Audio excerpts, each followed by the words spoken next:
Bismillahirrahmanirrahim. Assalamualaikum warahmatullahi wabarakatuh. Innal hamdalillah nahmaduhu wa nasta'inuhu wa nastaghfiruh wa na'udzu billahi min shururi anfusina wa min sayyiati a'malina may yahdihillahu fala mudhillalah wa may yudlilhu fala hadiyalah.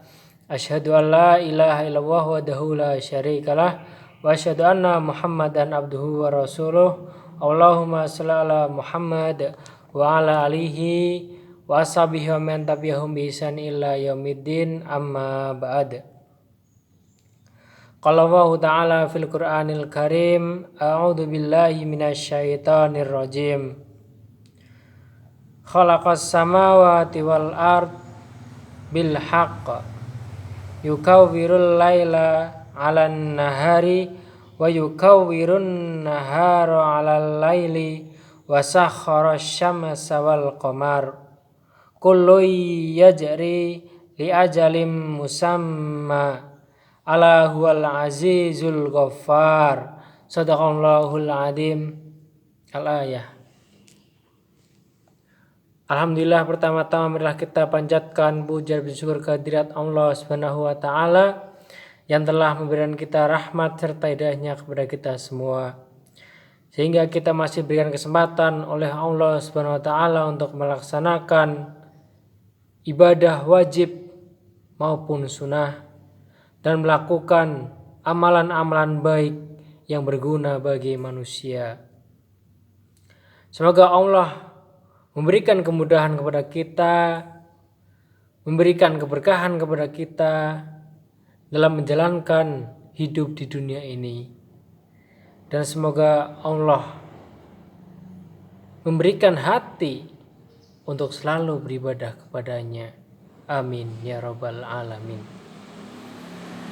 Salawat serta salam tak lupa kita selalu curahkan kepada baginda kita, suri tauladan kita, Nabi Agung Muhammad sallallahu alaihi wasallam. Beliaulah uswatun hasanah kita, beliaulah yang patut kita contoh, bahwa mukjizat yang sampai sekarang kita rasakan sekarang ini yaitu adanya Kitabul Quran, Al-Quran. Dengan kita membaca Al-Quran, insya Allah hati kita menjadi lebih tenang. Nah, Al-Quran ini adalah petunjuk bagi Allah, pedoman hidup manusia. Maka dari itu ketika kita benar-benar belajar atau memahaminya, berarti kita benar-benar mengikuti sunnah Rasul ataupun perintah dari Allah Subhanahu wa taala. Semoga kita sebagai umatnya mendapatkan syafaatnya di yaumul qiyamah nanti. Amin amin ya rabbal alamin. Hadirin rahimakumullah. Surat tadi yang saya baca yaitu surat Az-Zumar ayat 5. Bukti keesaan Allah, yang artinya Dia, Allah, menciptakan langit dan bumi dengan hak yang benar. Dia menutupkan malam atas siang, menutupkan siang atas malam, serta menundukkan matahari dan bulan, masing-masing beredar menurut waktu yang ditentukan. Ketahuilah, Dialah yang maha perkasa lagi maha pengampun. Dalam surat Az-Zumar ayat 5 ini kita menjadi tahu bahwa bukti keesaan Allah sangatlah besar, sangatlah banyak. Tinggal kita sebagai hambanya bagaimana cara menyikapinya. Apakah kita akan merasa hebat dengan kita mengetahui keesaan Allah dan menyombongkan diri? Tidak. Kita sebagai hamba yaitu meyakini dengan sepenuh hati bahwa kita hidup di dunia ini sudah diatur oleh Allah Subhanahu wa taala. Dalam surat Az-Zumar ini bahwa banyak sekali keesaan Allah seperti yang terjadi sekarang, masih siang dan nanti pun ada malam. Itu semuanya sudah diatur oleh Allah Subhanahu wa taala. Kejadian-kejadian yang lain seperti sakit, kita diberikan banyak berkelimpang harta, ada yang diberi kemiskinan, Dan masih banyak lagi, itu semua dari Allah Subhanahu wa taala. Bahwa itu adalah keesaan Allah Subhanahu wa taala. Saya sendiri pun pernah mencoba, benar gak sih Allah mengabulkan hambanya? Pada waktu itu saya pada malam hari menginginkan buah mangga. Dan saya hidup di masjid, dan di dekat masjid ada buah mangga, pohon mangga. Di situ saya berdoa kepada Allah, ya Allah, hamba-Mu ini pengen mangga. Hamba-Mu ini pengen mangga ya Allah. Ya Allah, buktikanlah kekuasaan-Mu bahwa Engkau mengabulkan permohonan hamba-Mu ini ya Allah.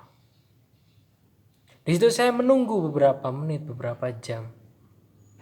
Apa yang terjadi? Ada mangga jatuh dari pohon tersebut. Nah, disitulah saya merasa, Masya Allah, inilah bukti kebesaran Allah, bahwa ketika hambanya menginginkan sesuatu, Allah akan mengabulkan. Bagaimana ketika belum dikabulkan? Nanti suatu saat Allah akan memberikan yang lebih dari itu. Percaya itu. Karena Allah sudah mengatur sesuai dengan posisinya. Sesuai dengan kapan akan diberi kelebihan pada waktu itu. Nah, disitulah pun poin utama bahwa kita yang butuh Allah. Allah tidak butuh kita. Ya, kita yang butuh Allah. Makanya hati-hati ketika ada orang yang sombong bahwa dirinya lebih, bahwa itu kemampuan dari diri sendiri karena belajar. Tidak seperti itu. Bahwa itu adalah sebuah karunia dari Allah yang diturunkan kepada manusia, diberi kelebihan. Ya. Nah, makanya ketika nanti posisi kita sudah di atas, janganlah mencoba merasa berbangga diri, jangan bersombong diri. Kita harus memposisikan bagaimana ketika posisi di bawah dan di atas. Kita harus tahu.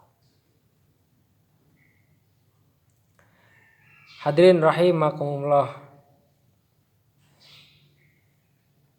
Apabila kita ditimpa bencana, manusia memohon pertolongan kepada Allah. Tetapi terkadang manusia lalai ketika diberi kesenangan, kebahagiaan. Lupa siapa yang memberi kenikmatan ini. Lupa siapa yang memberi sehat ini. Siapa yang memberi nikmat nafas ini. Kadang lupa di situ sebagai hambanya. Makanya orang yang hidupnya tenang itu orang yang banyak-banyak bersyukur. Banyak-banyak bersyukur. Insya Allah dengan bersyukur Allah akan menambah nikmat dan nikmat.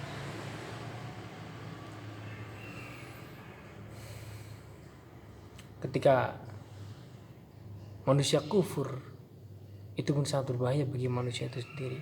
Maka Allah akan menjatuhkan.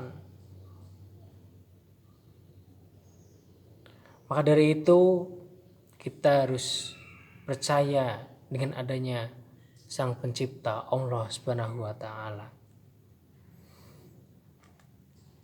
Itulah yang dapat saya sampaikan pada kultum hari ini.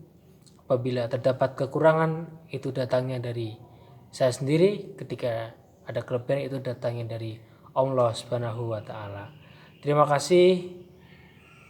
Nun wal qalami wa masturun. Wassalamualaikum warahmatullahi wabarakatuh.